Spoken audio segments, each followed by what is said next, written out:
So, pakisagot nga, Erich, the American, the pretender, the law bender, saan mo kinuha ang pera na ikaw ay nagkabahay sa Green Hills kung saan diniliber ng Marines 18 ang sandamukal na salapi? Mga Pilipino ha, kasalanan natin yan eh.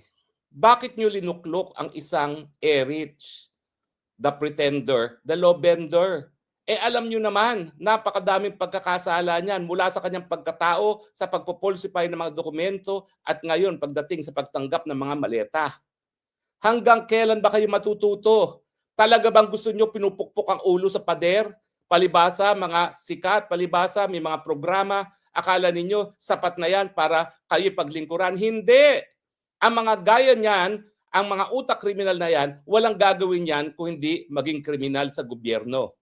Di ba? Tama naman ang sinasabi ko. Pero kayo, walang pagod, walang dala. Halal na mga taong kriminal na hindi naman nakakatulong sa bayan. Kaya ngayong tayo ay nasa putik, nalulubog sa putik, sisihin din natin ang mga sarili natin.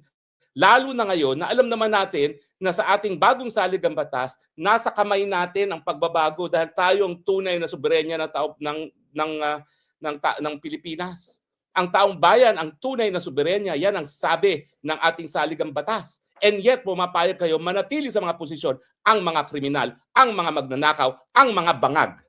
Tapos magrereklamo tayo, ang hirap-hirap na ng buhay. Mahirap ang buhay dahil sa ating mga ginawa na hinalal natin ang mga walang kwenta, mga tao para sa pinakamatataas na posisyon, kasama ng posisyon ng presidente, kasama ng posisyon ng senador.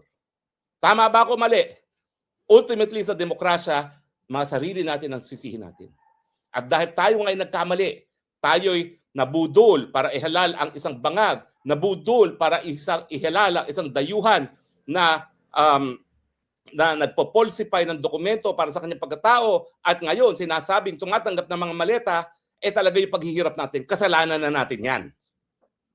Pero ang solusyon ngayon dyan, matuto sa ating pagkakamali, gawin ng tama, sipain ang lahat ng mga walang kwenta, mga magnanakaw, mga bangag sa kanilang mga posisyon sa gobyerno. Karapatan nyo yan.